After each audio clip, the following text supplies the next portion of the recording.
Your Ngot is on the wheel again. So isang video naman po ang ating tatampok ngayong araw na ito. Nung kinuntan ko po yung Alfonso Public Market, may nadaanan po ako ditong parang bagong kalsada. So itatry po natin siyang i-content din ngayon. Titingnan natin kung saan tayo dadalhin nito or saan tayo patungo, kasi mukhang bagong gawa lang po siya. Dito sa may parting unahan lang yan. Kaya sabi ko nga, pagtapos ko doon sa public market, umikot ulit ako at titingnan ko kung passable nga ba itong daan na to. Yan, yung nilikuhan ng high span na yan. So, raratsyadahin natin itong kahabaan ng kalsadang to. At napakaganda niya dahil medyo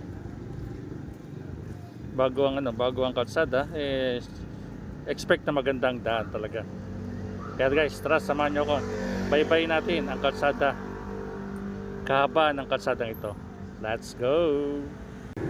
Medyo napahaba-haba na rin yung biyahe natin. Talagang mahaba pala itong diversion road na binuksan na ito.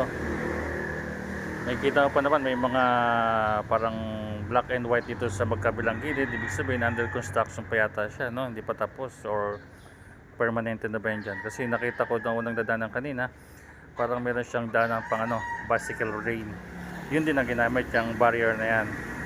So malapit na tayo sa dulo, pero mukhang may nag-u-turn ng sasakyan. Oo, mukhang maraming nakatambay na nga rito. That's sad to say yata. So it's wow, mali nga.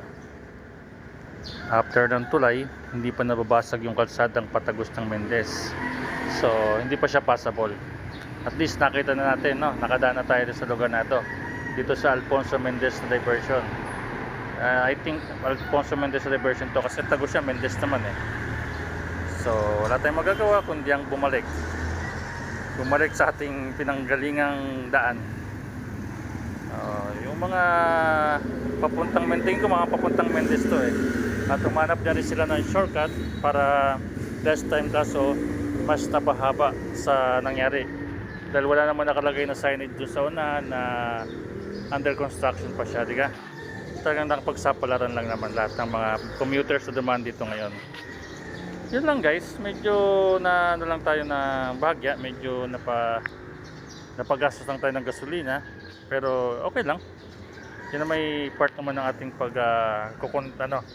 pagmumotovlog, ang saliksikin ang mga daanan nating makikita para itampok sa ating mga viewers at followers, para kung sila nandito sa lugar ng Alfonso, meron silang mga shortcut na daanan. Yan, may mga daanan na dito. So ibig sabihin, ito yung mga previous na daanan dito sa lugar na to, na kaya nagbukas lang ng gantong bagong kalsada. So paano guys, ratsadahin ulit natin pabalik doon sa ating dinaanan kanina. Let's go!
So nandito na tayo sa way na pinasukan natin kanina.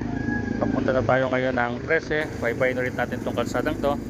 Kaya guys, kung naibigan nyo naman po ang aking tinampok na video, huwag naman pong bayang mag-like, comment, share and subscribe po sa aking channel, para sa mga future na aking itatampok ay updated po kayo.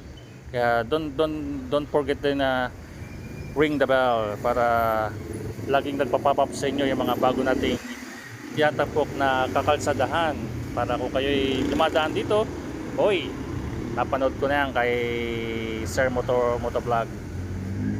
So ayun lang guys, Salamat po sa inyong panonood at walang sawang pakikinig ng pagyayaw-yaw ng ating lingkod. Hanggang dito lang po. Bye-bye!